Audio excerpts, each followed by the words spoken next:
Bonjour,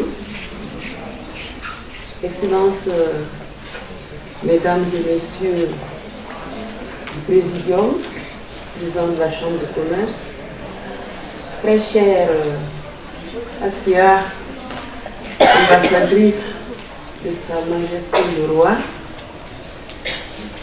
chère amie, il n'est pas fini. Professeur, merci pour tout ce que vous faites. Je viens d'un pays en guerre. J'étais là l'année dernière, je suis là cette année, membre du comité scientifique, pour ces journées auxquelles notre pays accorde beaucoup d'importance au regard de la centralité de ce thème pour le développement des pays africains, mais aussi du pays qui porte cette initiative en tant que guide des pays africains. Nous en sommes convaincus. Ces journées africaines de l'investissement et de l'emploi sont sans aucun doute pour tous les pays africains le problème qui mine aujourd'hui leur développement, l'épanouissement de la jeunesse, l'épanouissement des individus. Je voudrais simplement faire comprendre que le choix de ce thème est tellement important que nous savons qu'il faut de l'emploi pour créer de la richesse, et sans richesse, on ne peut pas créer de l'emploi. Mais qu'aujourd'hui, pour pouvoir réussir ce dilemme, il faut aussi l'innovation. Pourquoi en Afrique? Parce que depuis plus de 60 ans, nous avons expérimenté dans nos pays africains plus de 32 modèles de développement importés et venus de nos amis de Bretton Woods, Banque mondiale, FMI, etc. Mais ces modèles n'ont pas permis à la plupart des pays africains de retrouver le sentier du développement et de s'en sortir, c'est-à-dire donner au moins le minimum, boire, manger, dormir aux populations et leur donner l'espoir qu'ils auront une vie meilleure, que leurs enfants auront une vie meilleure. Ce thème est central et capital pour nos pays africains. Et donc, ce forum est un forum des forums auquel chaque pays doit pouvoir s'investir pour que les modèles économiques que nous demandons soient appropriés, c'est-à-dire tiennent compte du contexte dans lequel nous vivons, et non importés, collés et inadaptés.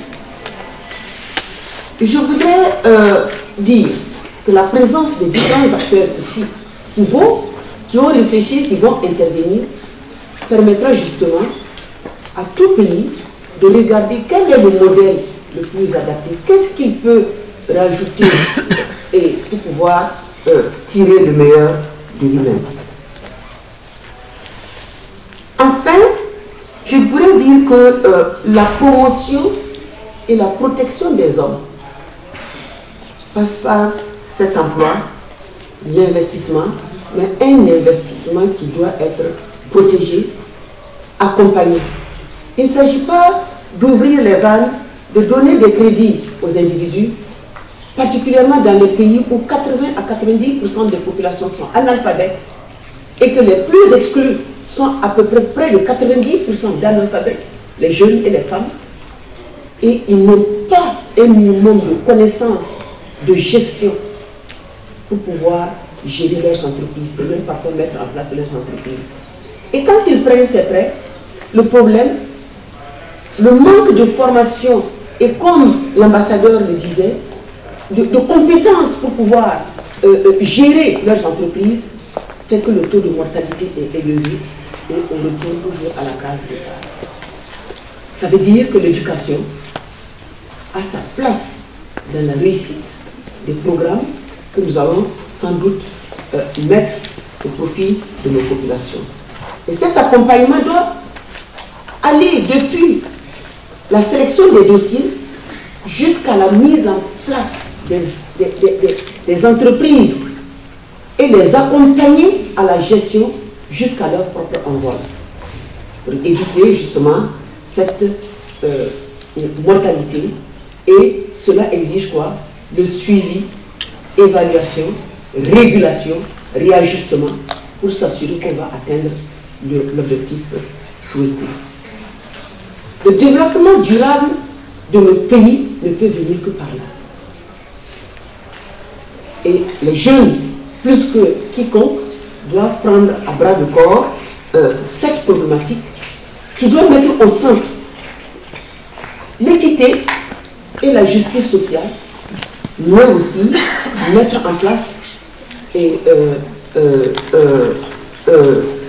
la paix et la sécurité. Plus le partage des ressources est équitable et tient compte d'une justice sociale, moins il y a des problèmes, moins nous avons la sécurité. Plus nous avons la sécurité, plus nous avons la paix, plus nous avons la quiétude des cœurs, plus nous avons le vivre. C'est lié.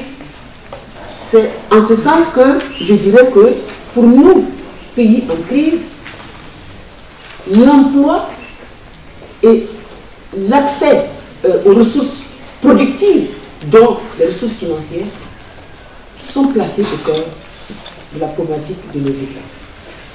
Je voudrais enfin demander à chacun de vous de s'engager dans cette problématique, parce que ça commence déjà depuis la famille.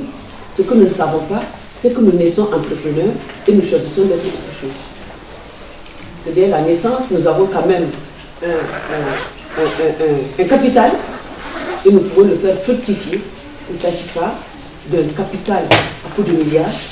Même avec le peu, on peut aller doucement. Il s'agit souvent de prendre l'escalier de la vie pour atteindre le sommet et pas toujours l'ascenseur. Je vous remercie.